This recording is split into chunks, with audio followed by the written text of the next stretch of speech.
मुंबई में मोहिना नाम की लड़की अपनी बड़ी बहन के साथ रहती है।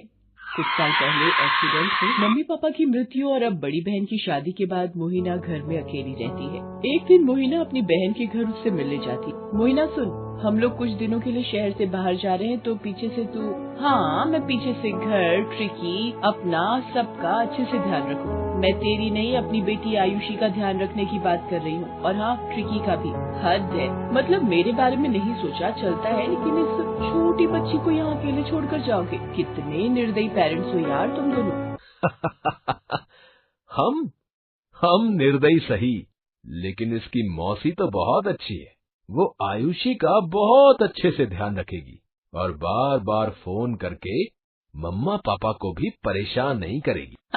ये सही है, खुद घूमने जाओ और हम बच्चा संभाले। और नहीं तो क्या, बड़ी बहन की खुशी के लिए इतना भी नहीं कर सकती? वाह रे तुम्हारा इमोशनल ब्लैकमेल का ड्रामा। मोहिना की बात पर सब हंसने लगते हैं, जिसके बाद वो अपने घर वापस चली जाती है। अगली सुबह मोहिना समय से तैयार होकर अपनी बहन के घर पहुंच जाती है, जहां वो और उसके पति जाने के लिए तैयार होते हैं, और मोहिना के वहां पहुंचते ही अपने बैग्स लेकर घर से निकल जाते। सुन, वैसे मैंने सब कुछ एक पेपर पर लिखकर फ्रिज पर लगा दिया है, फिर भी कोई दिक्कत हो तो पूछ लेना। और हाँ, भूलकर भी तीसरी मंजिल पर मत जाना। ओके, अब जाओ, हैव फन। इसके बाद वो दोनों वहाँ से चले जाते हैं और मोहिना अपनी बहन की बेटी आयुषी की देखभाल करने के लिए उन्हीं के घर में रुक जाती है। चलो आयुषी मैडम, अब यहाँ बस आप और हम हैं।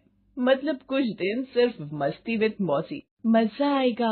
इस पर वो दोनों पूरा दिन कभी किसी खिलौने से तो कभी घर के बाहर गार्डन में खेलते हुए बिता देते हैं, और शाम को थक कर एक जगह बैठ जाती। चलो आज के लिए बहुत मस्ती हो गई, अब खाना खाओ और सोने जाओ। मौसी, सोने से पहले नहाना है। ठीक है, फिर खाना खाकर नहाते हैं। मोहिना खाना बनाती है और वो दोनों खाना खत्म करके आयुषी को नहलाने के लिए उसके कमरे में पहुंच जाती है। मौसी, ये गंदा वाला बाथरूम है, मुझे ऊपर नहाना है। आयुषी के कहने पर मोहिना उसे दूसरी मंजिल पर बने बाथरूम में ले जाती है, जहां पहुंचकर आयुषी एक बार फिर नहाने से मना कर देती है। नहीं, यहाँ नहीं, इसके भी ऊपर वाला। मम्मा ने एक बार मुझे उसके टब में नहलाया था, पर उसके बाद दोबारा कभी लेकर नहीं गई। लेकिन आपकी मम्मा ने हमें तीसरी मंजिल पर जाने से मना किया है। मौसी प्लीज, मम्मा तो आपको डरा रही थी, प्लीज मौसी, बस एक बार। आयुषी की बार बार जिद करने पर मोहिना उसकी बात मान लेती है और उसे लेकर तीसरी मंजिल पर पहुंच जाती है, जहां का बाथरूम घर में सबसे बड़ा और सुंदर बाथरूम होता है, जिसे देखकर मोहिना हैरान रह जाती। अरे वाह, इस घर में इतना सुंदर बाथरूम भी है, मुझे तो पता ही नहीं था। टब, मौसी, मुझे उसमें नहाना है। इस पर मोहिना सब कुछ भूलकर आयुषी को बाथ टब में बैठा देती है। आयुषी कुछ देर तक पानी के साथ खेलते हुए मजे से नहा रही होती है, तभी उसकी नजर बाथरूम के बाहर वाले कॉरिडोर पर पड़ती है और उसकी आंखें फटी की फटी रह जाती हैं, और पीछे से ट्रिकी भी तेज तेज भौंकने लगता है, जिसे सुनकर और देखकर मोहिना असमंजस में पड़ जाती है। क्या हुआ आयुषी, क्या हुआ? मोहिना ये बोल ही रही होती है, तभी आयुषी रोना शुरू कर देती है और ट्रिकी के भौंकने की आवाज भी तेज हो जाती है। ये सब होते हुए देखकर मोहिना डर जाती है और तुरंत आयुषी को गोदी में लेकर नीचे हॉल में वापस आ जाती है, जिसके बाद वो आयुषी को शांत करते हुए उससे बात पूछने की कोशिश। आयुषी, क्या हुआ बच्चा, तुम ऊपर इतना डर क्यों गई थी? मौसी को बता। मौसी, वो ब्लैक। इससे पहले आयुषी आगे कुछ बोलती, उसकी नजर घर की सीढ़ियों पर पड़ती है, जहां देखकर वो सहम जाती है और डरते हुए अपने मुंह पर उंगली रखकर मोहिना को चुप रहने का इशारा करती। आयुषी का इशारा और नजरें देखकर मोहिना पलटकर सीढ़ियों की तरफ देखती है, तो वहाँ पर एक विशाल आदमी को लंबे काले कोट और पूरी तरह भूतिया काली आंखों के साथ हवा में उड़ते हुए देखकर भौचक्की रह जाती है और जोर जोर से चिल्लाने लगती है, भूत भूत, बचाओ, कोई बचाओ हमें। ये सब देखकर ट्रिकी भी तेज तेज भौंकने लगता है, जिस पर काली आंखों वाला डरावना भूत अपने जादू से ट्रिकी को एक पिंजरे में कैद करके उसका मुंह बंद कर देता है और उड़कर मोहिना के नजदीक आ जाता है, जिसे देखकर मोहिना डर से चुप हो जाती है और आयुषी को गले लगा लेती है। चुप, बिल्कुल चुप, मुझे ऊंची आवाज पसंद नहीं।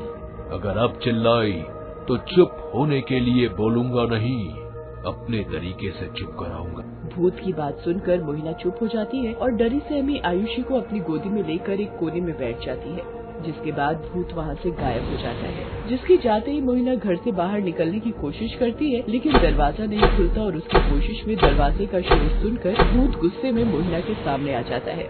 मुझे परेशान करके भागने की कोशिश कर रही है, पर ऐसा हो नहीं सकता। तुझे अब यहीं रहना पड़ेगा, लेकिन मुझे कोई शोर नहीं चाहिए। अगर जरा भी शोर सुनाई दिया तो तुझसे पहले तेरी बच्ची मरेगी। भूत के मुंह से आयुषी के बारे में सुनकर मोहिना बिल्कुल शांत हो जाती है और भूत की हर बात मानते हुए चुपचाप दोबारा उसी कोने में जाकर बैठ जाती है, जिसे देखकर भूत एक बार फिर उसे कोई नुकसान या चोट पहुंचाए बिना वहां से गायब हो जाता है। मुझे किसी भी तरह आयुषी को इस भूत से बचाकर घर से बाहर निकालना होगा, पर कैसे? इसे तो छोटी से छोटी आवाज सुनाई दे जाती है। सोच मोहिना, कुछ सोच। इसी तरह कुछ देर सोचने के बाद मोहिना के दिमाग में एक आइडिया आता है और वो आयुषी को चुपचाप वहीं कोने में बैठे रहने को बोलकर बहुत हिम्मत करके बिना शोर किए धीरे धीरे तीसरी मंजिल की तरफ बढ़ने लगती है। ऊपर तो जा रही हूँ, लेकिन अगर उस भूत पर जासूसी करने से भी कोई रास्ता नहीं मिला तो इस बार वो हमें मार ही देगा। भगवान प्लीज बचा लेना। मन ही मन कुछ न कुछ सोचते हुए मोहिना तीसरी मंजिल पर पहुंच जाती है, जहां उसे सीढ़ियों के पास वाले कमरे में से कुछ आवाजें सुनाई देती हैं, जिसे सुनकर वो कमरे के नजदीक जाती है, जहां उसे भूत की आवाज सुनाई देती है। इंसान हमेशा ही मुझे परेशान करते आए हैं, जब जिंदा था तब भी और आज भी। इन दोनों इंसानों ने नाक में दम कर दिया है, और शोर तो देखो कितना करते हैं।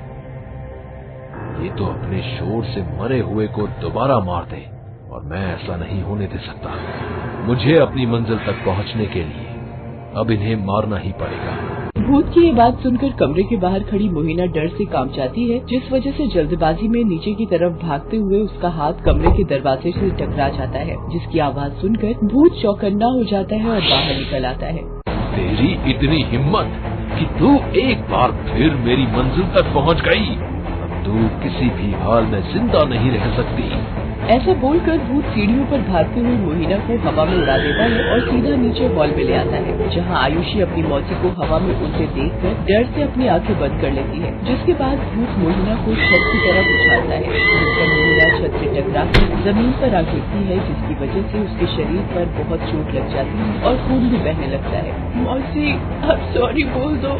मैं तुम्हारी मम्मा नहीं हूँ जो सॉरी बोलने से गलती माफ कर दो।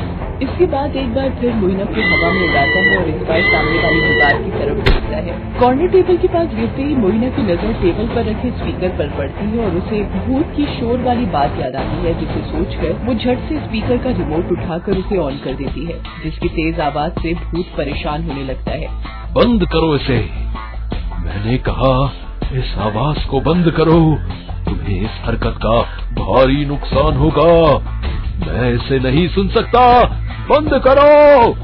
भूत के बार बार ऐसा बोलने पर मोहिना स्पीकर की आवाज और ज्यादा बढ़ाती रहती है, जिसके बाद वो हिम्मत करके घर की हर शोर वाली चीजें ऑन कर देती है, जिससे घर में हर तरफ किसी न किसी चीज का शोर होने लगता है, जिसे सुनकर भूत धीरे धीरे कमजोर पड़ने लगता है और कुछ ही देर में वहाँ से गायब हो जाता है। इसके बाद मोहिना पड़ोसी को फोन करती है, जो उसे अस्पताल लेकर जाते हैं। कुछ ही दिनों में सब कुछ ठीक हो जाता है और उसकी बड़ी बहन भी घर वापस आ जाती है, जिसके बाद मोहिना उन्हें सारी बात बताती है और अब वो सब मोहिना के घर में ही रहने लगते हैं। Thanks for watching.